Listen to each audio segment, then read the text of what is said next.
Johnson & Johnson's Cyanide-Laced Tylenol Capsules by Caroline Berletti and Jackie Carnes. During the fall of 1982, for reasons not known, a person or persons, presumptively unknown, replaced Tylenol extra-strength capsules with cyanide-laced capsules, resealed the packages, and deposited them on the shelves of at least half a dozen or so pharmacies and food stores in the Chicago area. The poisoned capsules were purchased, and 7 unsuspecting people died. Johnson & Johnson, along with their parent company of McNeil Consumer Products Company, which makes Tylenol, suddenly and with no warning had to explain to the world why its trusted product was suddenly killing people. Robert Andrews, Assistant Director for Public Relations at Johnson & Johnson's, recalls how the company reacted in the first days of the crisis.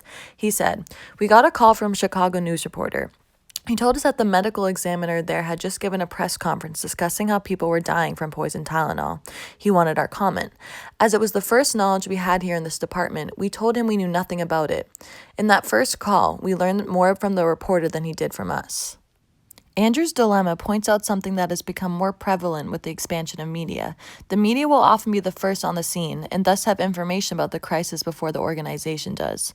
There was not necessarily too much research made by PR professionals within this case, considering the crisis formed suddenly, and no statistics regarding the case could have been measured prior to the event happening, but there was an instant attempt to find who the killer was. The Johnson & Johnson cyanide-laced Tylenol case is one that has a diverse group of target publics. The target publics in this case, like many other target publics of specific products, starts with the main consumers of the product. Tylenol's consumers range from infants all the way to the elderly. Another huge group of their target publics would be consumers of the Johnson & Johnson brand, since Tylenol is tied to that brand. Any consumers of over-the-counter medicine that is not a Tylenol product are also target publics because they now have to worry about the medicine that they are taking off the shelf at the store. Other brands are a target public because they have to now address the safety of their medicine and the packaging that they currently use. Pharmacies are another huge target public due to the fact that they want to keep their customers safe and to believe that the medicine that they are buying is safe. The goals and objectives that Johnson & Johnson public relations team created were all informative objectives in that they were really just to inform the public on what they were doing and how they intended to stop the murders and to create a safer Tylenol brand. Their goals included protecting the public, which they did by recalling all the Tylenol extra strength.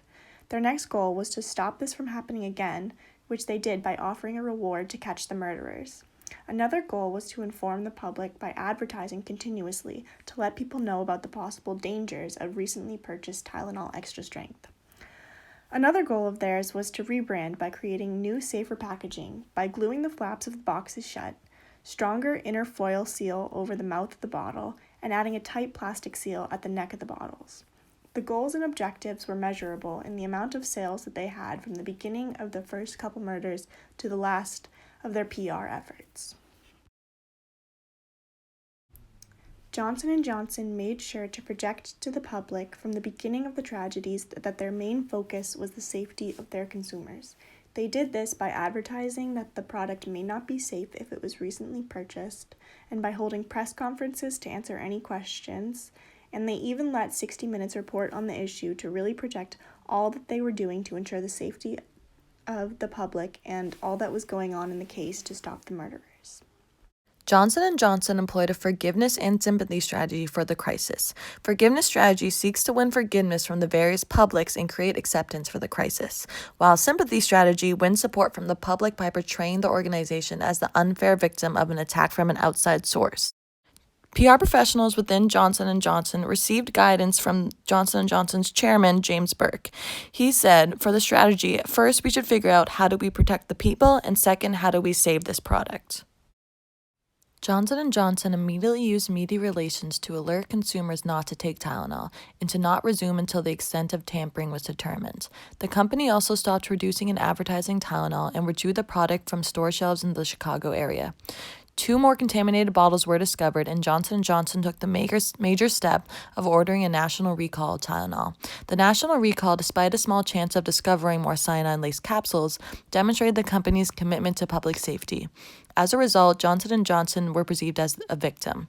In addition to the national media alert and interviews, Johnson & Johnson established a 1-800 hotline for customers to call created a toll-free line for the media to call and receive recorded messages with the latest statement on the crisis, held press conferences at the corporate headquarters, and set up a live satellite feed to the New York metro area.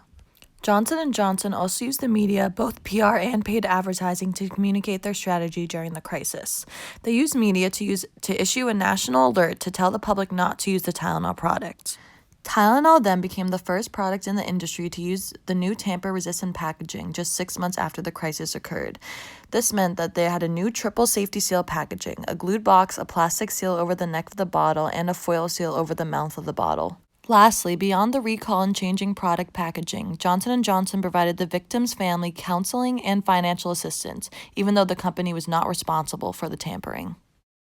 The link provided will bring you to a video called A Trusted Pill Turned Deadly, How Tylenol Made a Comeback by the Retro Report.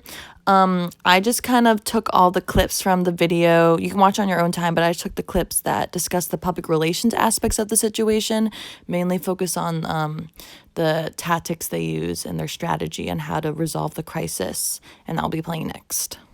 This was not a cockroach in the box kind of an issue. People had lost their lives.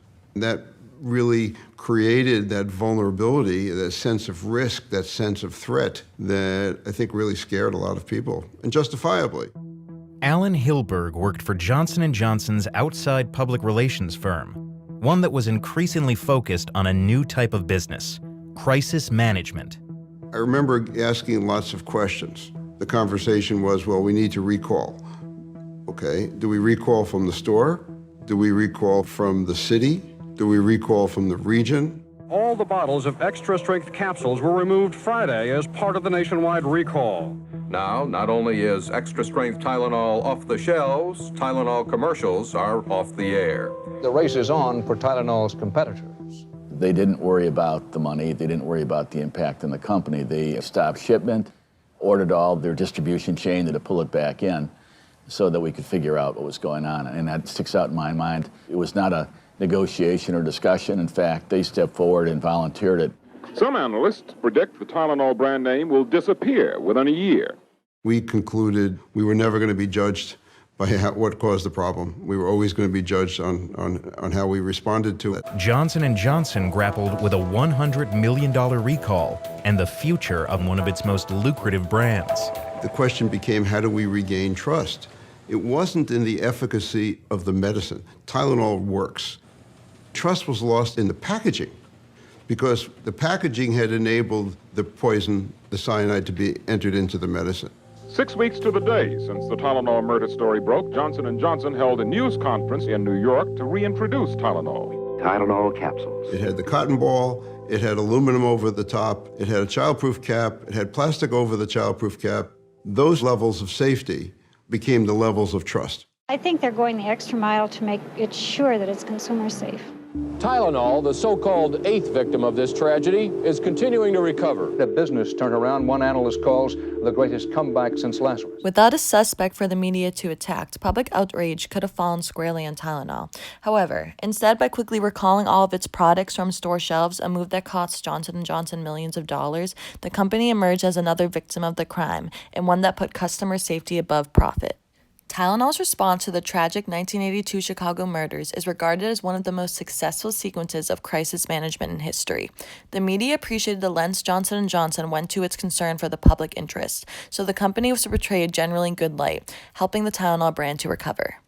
Our opinion of the Johnson & Johnson cyanide-laced Tylenol capsule case study that happened in 1982 is that we believe that Johnson & Johnson made a wise decision in recalling all the extra-strength Tylenol and taking the extra steps to change the packaging of the medication and to project to the public all that they were doing to keep them safe and to prevent this from happening again, to ensure further safety of the public. Questions that we came up with were, what were your initial thoughts about the crisis and have you ever heard of it before? Do you feel that Johnson & Johnson could have done anything different during their crisis management plan? And do you think that Johnson & Johnson made a wise decision by reintroducing extra-strength Tylenol?